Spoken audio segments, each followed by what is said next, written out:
वादा कर रहे हैं कि अख्तरुल ईमान को भी हम कहेंगे कि इनकी कामयाबी के बाद जितने विधानसभा किशनगंज पार्लियामेंट में आते हैं वहां पर अख्तरुल ईमान एक एक दफ्तर एक ऑफिस खोलेंगे, क्योंकि सीमांचल की लड़ाई अगर अख्तर भाई दिल्ली में लड़ेंगे तो आपके ठाकुरगंज की विधानसभा में अख्तरुल ईमान का ऑफिस होगा, वहां पर एक लड़का बैठेगा, आप कभी भी आकर अपनी तकलीफ को उसको बयान करेंगे ताकि आपके एमपी को मालूम हो सके। ये हम आपसे वादा करके जा रहे हैं। हम आपसे ये वादा नहीं कर रहे हैं कि अख्तरुल ईमान 1.5 लाख किलोमीटर चलेंगे।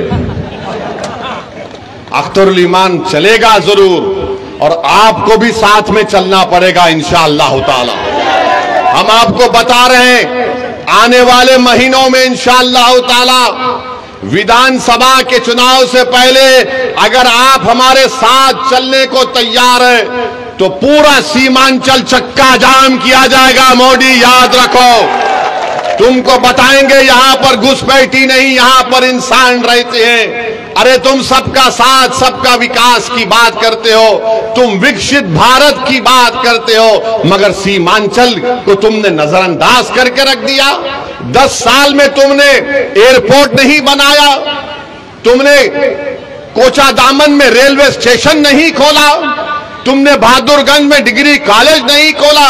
तो मेरे भाई लड़ने वालों की जरूरत है और अख्तरुल ईमान सबसे बेहतरीन आपका उम्मीदवार है। मैं पूरी सीमांचल की जनता से अपील करता हूं, किशनगंज की जनता से अपील करता हूं कि एक होकर आप लोग अख्तरुल ईमान को कामयाब करिए।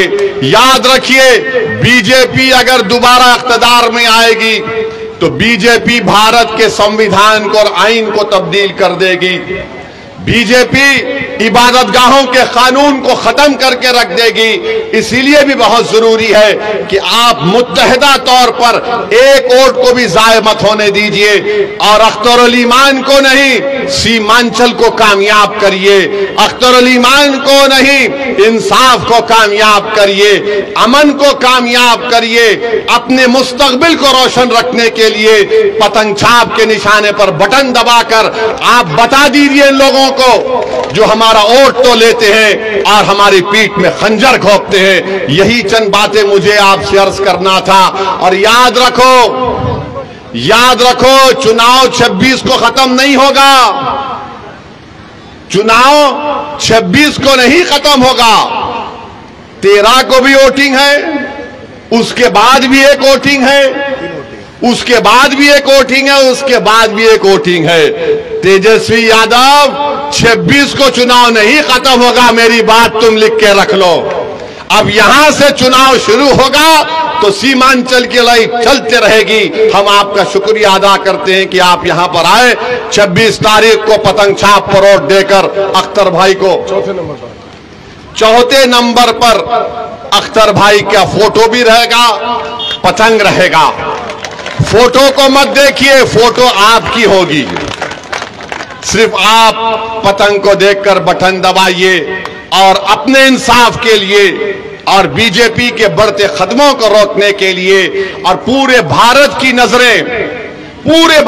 नजरें किशनगंज पर लगी हुई है कि क्या यहां पर आप मुत्तहिद होकर एक फाल और हरकियाती शख्स को कामयाब करेंगे या फिर आप खुदा ना खास्ता कहीं हम गलती ना कर दे तो बीजेपी ना निकल जाए।